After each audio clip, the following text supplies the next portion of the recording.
Ocarina of Time, a classic video game, one of the most beloved of its time, celebrated almost everywhere, and the starting point of my tale. When I was new to the internet, one of my first experiences was joining a message board for an Ocarina of Time fansite. The popularity of this game made it so that thousands of gamers knew almost every little detail about it, leaving no room for surprises, but there's always something else out there. Something that maybe no one else has seen, or wish they have never seen.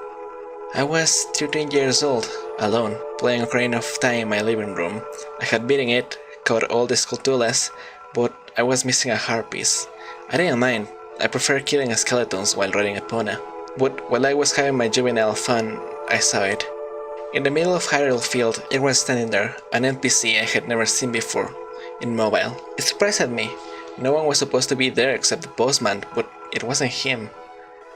At the time, Ocarina of Time was still new enough that I hoped this was just a game event.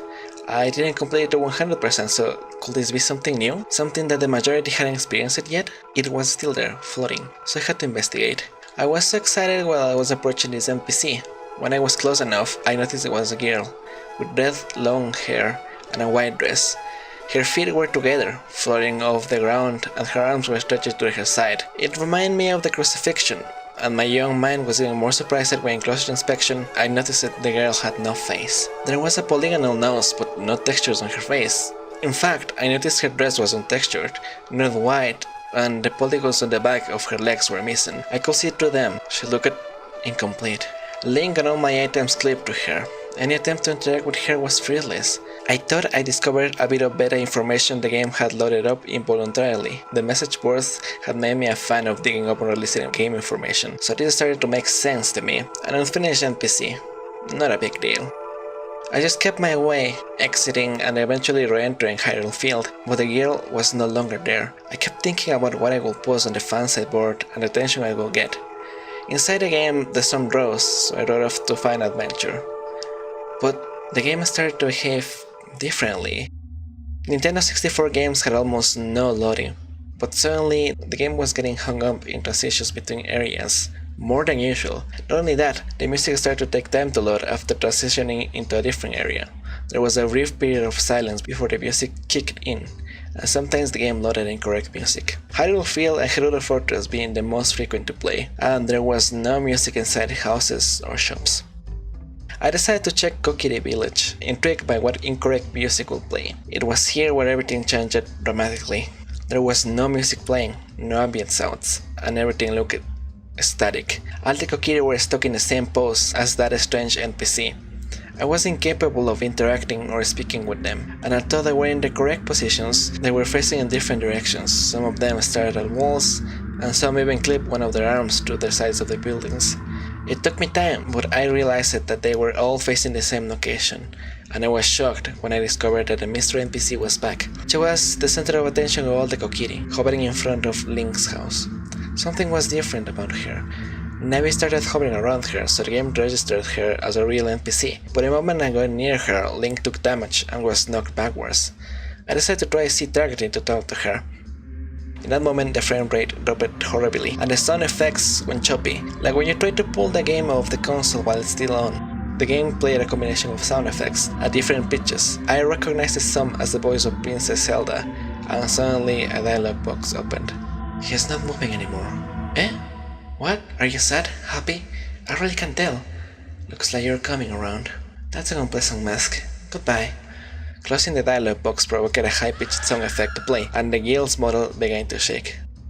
Shocked, I left the Kokiri forest, but the game started to behave worse and worse. Doors and transitions between areas always transported me to the wrong places. All NPCs were in the same arms-out position, facing the wrong way. Enemies couldn't spawn properly or stayed frozen. Textures and polygons went missing. The backgrounds started to disappear until finally I was left in a black void. I noticed the marketplace NPCs were there, but they had not changed animation, so I tried to speak to them. All of them said the same thing. Please, look out for the princess. After talking to the last one, a red death scream sound played, and she appeared there again, frozen in place, with her arms out. Every NPC turned to her, and suddenly I lost control of Link. He also turned towards her, and at this point I turned off the game in a panic. I didn't play Ocarina of Time for a whole month. When I finally felt brave enough to try again, There was nothing wrong with the game. I really wish this was all of my story. But this is just the tip of the iceberg. This was my only experience with the entity we know as the princess. I tried to tell everyone that I knew about what happened. I even posted my experience on the message board I frequented, but as expected, no one believed me. I couldn't blame them. What happened? Was it even real? I've had vivid nightmares where I was killed in multiple ways, where I could see my very soul leaving my body while my family cries for me. Maybe this was just that, a bad nightmare. I gave up after 6 months. No one believed me and I wasn't even sure if it was real. 7 years passed. I was a college student trying for a degree in film. Life seemed pretty normal and nothing else paranormal happened after that nightmare. But then, out of the blue, I received a message through Instant Messenger. "You're not alone." "Thanks, who is this?" "Remember that incident 7 years ago? I think you messaged the wrong person." "No, Ocarina of Time." "The girl with the red hair." "No." How could anyone know about that? I resisted my urge and stayed polite with strangers. "Where did you hear about that?" "We found your old post. It's archived. Everything is. We're good at finding stuff." "Why? And who's we?" "She real." I had to take a second. I wasn't sure how to respond. "Go on. You really saw what you think you saw. She's called the princess. We have all seen her." "Again, who's we?" "We need you. Come here." The stranger posted a link. I doubted it, but if he knew about my story, I thought I could trust it. I clicked, and to my surprise, I saw the girl again, the mysterious NPC of 7 years ago. How could this be? The red hair, the white dress, her pose, and her face. It was all there. Something looked odd though. Missing a hand and polygons from her face. Was this even the same girl? It was then when I noticed the background of the picture. It was Mega Man Legends. This NPC was in Mega Man Legends. It had to be a nightmare. Not only did I encounter this girl again after almost 7 years, but also she wasn't in the same game I saw her. This couldn't end well. I realized that this image was the banner of a message board, a cheaply made one with only one forum, the meeting room. The sticky thread caught my attention. "New here? Read this." This is a direct copy-paste of the dress message. "If you're here, it's because you've seen her. The girl with red hair and a white dress. She appeared to you in a video game you were playing. Perhaps recently, perhaps years ago. Either way, you are now one of us. We are the Princess Society. First, let me make one thing clear. She's real. It wasn't a dream or a hallucination. You aren't crazy. Second, she's dangerous. You should consider it a blessing that you saw her and lived. It means you had the sense to shut off the game. Not everyone can say the same. We know of at least 2 cases where players who encountered her did not shut off their game, and they are no longer with us. We know she appears in video games. She can appear in any video game and isn't confined to any. There are some types of games she seems to prefer, and some from which she seems to stay away, but it can be any game, on any system, from any era. She never looks exactly the same twice, but her red hair and white dress are constants. We know she usually gives an unfinished experience. We know she calls herself the princess. We know she can alter and glitch games in unpredictable ways. We know that if you allow this to continue for too long, something happens. Those to whom it happens turn up dead, often in ways that suggest they die in a great pain. This is not a ghost story or a game. This is very real danger. At any time, anyone playing a video game could encounter her. This is why we exist. We have to stop her. Somehow, some way, we will come together to put an end to this and try to keep her from claiming anyone else. Now there's some bad news we must break to all members. You're a target now. We have reasons to believe that thinking about her or being aware of her makes her more likely to appear. As such, if she appears to you once, she'll be increasingly likely to come back. This is also why you must never tell anyone about her. Just knowing about her puts people at greater risk. It's too late for you, but not for those you care about. Please, tell them nothing. Delete any online posts you've made about her. Don't tell anyone or you put them in danger. We're trying to find a solution. We're trying to find a way to either fight her or communicate with her or do something to put an end to all of this. The more minds we have, the more chance we have to stop her. We need your help, and you need ours. You don't need to be afraid. You have our support now. You don't need to stop playing video games or hide in a shack or anything crazy. She can hurt you if you remember one thing. If you see her, turn off the game. My life was never going to be the same. The Princess Society was, simply put, just a bunch of idiots. I couldn't blame them. These people were random gamers who happened to encounter the same thing. I was 20 when I joined, and I was one of the older members. Most of the society was still in high school, but they liked to act as super spies or detectives, installing apps to make the board harder to find by search, writing and editing complex rules about how to deal with a princess. There was even a person backing up the board on an external hard drive, just in case she got us. We didn't have a clue what we were dealing with. Our favorite activity was swapping stories. It was simply fascinating. The stories each member shared were so similar to my own. Here's a few that I remember, heavily abridged. During a game of Pokemon Blue on emulator, this player encountered a single tile in the middle of the road of Celadon City, which couldn't be walked on, like an invisible NPC was occupying it. The player tried to tag to the tile. It opened a blank dialog box. Moving on, he noticed periods of silence between music transitions that kept getting longer and longer. Suddenly, NPCs stopped responding, and some of the textures were getting glitched. The player walked back to the strange space of Celadon. The tile was now being occupied by the incomplete sprite of a girl. She behaved like a trainer and started a battle with a blank dialog box. The player was not fighting the same girl. The game gave her a name composed of only zeros, and her sprite looked like an angel with no face. Or at least, that's how the player described her. She had the behavior of a ghost of the Pokemon Tower. Pokemon were too afraid to fight. She didn't attack, she only opened up dialog boxes of random characters until she froze the game. After resetting, the character's name was blank, but there was no trace of that angel. During an exhibition match in a WWE wrestling game for the original Xbox, the player realized that there was no cheering sound from the crowd during the introductions, and they were all static, with the exception of one, a girl with red hair and white dress, that for some reason looked like she could follow the wrestlers during their fight, something that the normal crowd can't. Both wrestlers started the fight with full health, but they behaved like they were really exhausted, limping towards each other while clutching their chests. There were no referees, so the only way to win was by submission. Once the match finally ended, a glitched crowd cheering sound effect played, and suddenly everything froze on the rematch menu. During a game of Vigilante 8 on the Nintendo 64, a player encountered a princess around the casino map on Johnny Torque's campaign. The player shot her, and she exploded. After finishing the map, the player was mysteriously teleported to Super Dreamland, a joke bonus map of the Nintendo 64 version of the game with a Fantasy Kingdom aesthetic. There was no music playing, and it was night, or at least the game tried to make it look like it was night. There were no enemies. Beeswax and Dave were stuck on their spawn points. They looked like they had no AI. The player defeated Beeswax. Suddenly the Super Dreamland music started playing, and instead of him respawning, there was now a glowing car. It started driving around to the other end of the map. It didn't match any other vehicle in the game. It looked boxy and untextured. The car constantly rammed into walls and tried to drive to places it couldn't. It attacked the player only when getting really close to it, and it could be killed in one hit. However, after destroying it, several more appeared. Between 2 or 4 will appear after one was destroyed, and they attack each other too, making more and more appear. The high amount of vehicles made the frame rate drop, and with each one destroyed, the Super Dreamland music got louder and louder, so the player shut down the game eventually. A player that was already a member of the society was playing the first Portal on PC. He saw the princess watching him silently from one of the offices near the end of the game. After shutting down the game, he decided to post his encounter on the message board, but while he was typing it, he could clearly hear the phrase, "I see you." It was a sentry turret dialogue.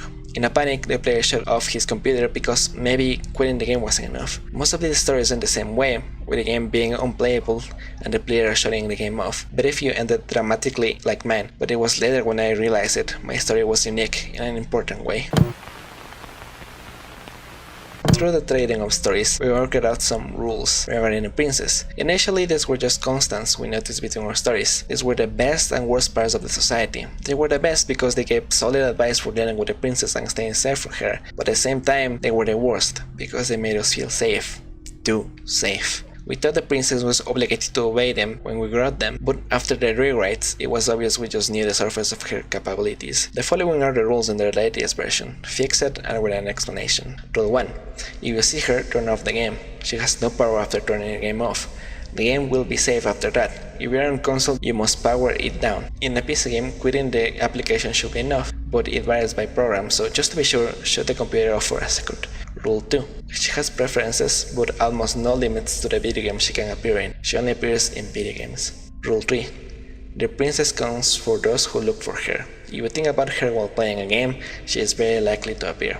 This is why she has a tendency to appear to people multiple times. Rule 4. She has a strong preference for games of the Nintendo 64 and PlayStation 1 era. She is less likely to appear in older and newer games than that era. Her favorite game is Ocarina of Time. Rule 5. Any browser game, online multiplayer game, or game that streams a significant amount of data from the internet seems to keep her at bay. LANs also seem to hold her off to an extent.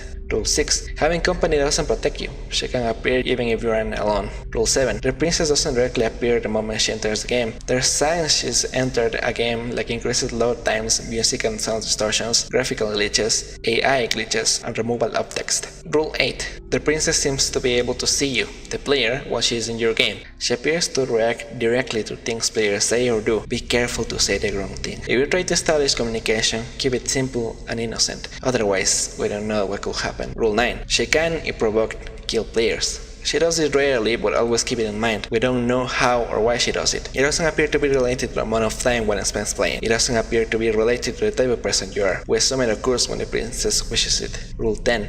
You cannot fight her. When she decides to kill her victims, there's no way to fight back. There is evidence that suggests something physical appears in the room with a player, brutally kills them, and then disappears. Although, this is just a theory. Rule 11. If you feel the princess is trying to communicate with you, be extremely careful. The princess could trigger her kill ability. If necessary, ask for advice from your fellow society members. You are not alone. Rule 12. The following are just wild conjectures. While often brought up on this board, do not take them as fact. The princess can only enter one game at a time. The princess steals your soul if she kills you. The princess is the ghost of Mr. Carver's daughter. I will explain this later. You can just turn off the game, you have to unplug it. Sometimes the princess can prevent the system from powering down naturally, especially on modern consoles. Attacking her avatar hurts her. It seems to aggravate her, but there's nothing that suggests she is injured. The princess will be destroyed when someone figures out her true name, just a stupid rumor that got out of hand. You can physically fight a princess when attacked. You are more welcome to try, but don't expect for this to be correct. I've been told the society used to be different back when it was formed. The society was formed around 2003 by a small collection of gamers who had seen the princess and shared experience on a GameFAQ discussion about a glitched sprite. Like Totaka's song, it was assumed to be some Easter egg added as a joke. However, the stories were too elaborated for that to be the case. Every time this NPC appeared, she did it in different ways, so she had more to it than a simple Easter egg. And so, the Princess Society board was opened to perform experiments regarding this strange NPC and record findings. Members played games with hopes of making the princess appear. When she eventually did, they would chicken out and turn off the game. Then they proceeded to give exaggerated versions of their stories about their encounter with fellow members. There were no rules and nothing was catalogued. It was just a fun pastime, a ghost story that was done for the thrill. This was before they knew the princess could kill people. Eventually, when the society grew closer, they started to reveal more about themselves to each other. Real names, ages, genders, and even cities in which they lived. Eventually, two society members discovered they lived within walking distance. No other members had plans of meeting in real life before this. It was exciting to the whole board. What will happen if two members of the society summoned the princess? They could provide moral support and some strength in numbers. Even without hostility, the princess was always unsettling, so two people working together was the best way to try deeper communication with her. I will call these two Adam and Brian. The plan was simple. Brian will go to Adam's house one afternoon with Nintendo 64 games. They will play these games until the princess showed herself without chickening out. They will keep each other calm to allow the game to run normally even if it got frozen or was filled with garbage. They were prepared to experiment. The day approached. The society didn't know what could happen when the princess was confronted with this directly, so curiosity was over the charts. Adam mentioned he was going to keep a knife for precaution, and Brian was bringing a tape recorder in case she had some sort of message. The day arrived, and a good luck banner went up on the board's main index. A discussion went on about if the team would get useful information or would just abandon it immediately. Adam and Brian had agreed that they would check in around 6 PM, whether or not they found anything. Everyone logged in at 6 PM for the news. Everyone counted down. 5, 4, 3, 2. 6 PM hit. Nothing. Theories started. Maybe they established contact and couldn't write anything yet. Maybe they hadn't abandoned it. 7 PM hit. Nothing. People started to get worried. Could encounters be this long? More people were swinging towards the possibility that something bad might have happened, but no one imagined what. 8 PM. Nothing. And rest in peace, Adam and Brian thread was made on the board as a joke, mostly because they didn't want to consider the possibilities on the back of their minds. People got desperate for distractions while waiting for the news, and they waited until midnight, and then for a week and a half. Neither Adam or Brian logged in. Admins watched their accounts all day for some sign of activity. People sent worried emails, but they had just disappeared from the internet altogether. After that time, Brian logged in. A thread called Brian was open to demand he tell them what had happened. He only made one post. Adam is dead. The princess is evil. If you see her, turn off the game. Everything exploded. Was this some prank? What had happened? How did Adam die? Where had Brian been? Did they learn anything about her? And 6 months passed. Brian finally returned to answer these questions. It took him 6 months because he had only just been cleared of the charges for Adam's murder. Adam and Brian had never met in real life before that day. After introductions, Adam was eager to get to work. As they sat down on the couch in Adam's basement, they realized that their plan wasn't so well planned. Neither of them knew what they would do if the princess actually appeared. Were they supposed to ask her directly about what they wanted to know? How would they communicate? What will they say? As Brian formulated these questions, Adam focused more on what would happen if she turned hostile. They took a moment. They wanted to back out, but the society was waiting. Adam put in the first game of the stack, and Brian started taking notes on the events. Wargots, play for 15 minutes. No sign. Camelon Twist, play it 25 minutes. No sign. F-Zero, play it for 5 minutes. Realize that it will be a really hard game for the princess to manifest in. Harvest Moon 64, play it for 10 minutes. Got too frustrated trying to explain the game to Adam. Snowboard Kids 2. Play for 35 minutes. No sign. Also, this game rules. GoldenEye. Play for 20 minutes. No sign. Airworld Gym 3D. Fuck this game. Goemon's Great Adventure. Play for 20 minutes. No sign. Mistook a girl in a town for a princess, but it wasn't her. Blast Corps. Play for 40 minutes until the game randomly locked up. Princess? Snowboard Kids 2. Play for 20 more minutes. No sign. Game after game. Every single time there was no sign of the princess. The sun was setting. They had no data. They both felt some relief to be able to go back to the board and say the princess didn't show up. It was enough. They got ready to bail, but there was one game left. Ocarina of Time. It was at the bottom of the stack on purpose. Brian hoped they wouldn't get to it. Even in the early days, the society knew this game was special to her. They had to take a peek. Maybe just 5 minutes to be sure she wasn't there. The game took a little longer to boot up than normal. It looked normal enough though. The duo walked Link from one end of Hyrule to the other, and they noticed a subtle increase in transition times between areas, but neither said anything. She hadn't appeared. The game was still normal. Maybe the cartridge was old. Maybe they just imagined those missing textures. 10 minutes passed, and Adam broke the silence. She's toying with us. She knows we're looking for her. You don't know that. You wouldn't explain these low times. But she wouldn't play with us like this. Is that a thing she does? Isn't she just like a glitch ghost or something? No answer. They welcomed Link to Kakariko Village, scanning every inch of the screen. Brian saw her first. There! She's there! Adam shook his head. It's just a cuckoo girl. He panned the camera back to illustrate. There was no princess, but the cuckoo girl wasn't there either. So, what do we do now? You think I know? Let's shut the game off. No one will know. No, we're finding her. Adam ran Link into the graveyard while he checked his knife. Textures disappeared, music didn't load, incorrect transitions. The usual, but the princess wasn't there. In every revisit to an area, fewer and fewer NPCs will be there. Even the enemies weren't spawning anymore. Link stood alone in the middle of the village. Adam had enough. He shouted at the screen. We just want to talk! No reply. Why are you doing this? No reply. Adam's voice suddenly took a deep, deadly, serious tone. Answer us, or we turn off the game. You'll work it. Link suddenly fell to the ground. The game took time to load. And there she was, red hair and white dress, hovering in the middle of a great fairy fountain. Adam made Link approach her slowly, with the fairy fountain music playing. The atmosphere was peaceful. It felt like she was welcoming them. Finally, a chance to talk. The princess was going to speak, but you can imagine how well this story goes.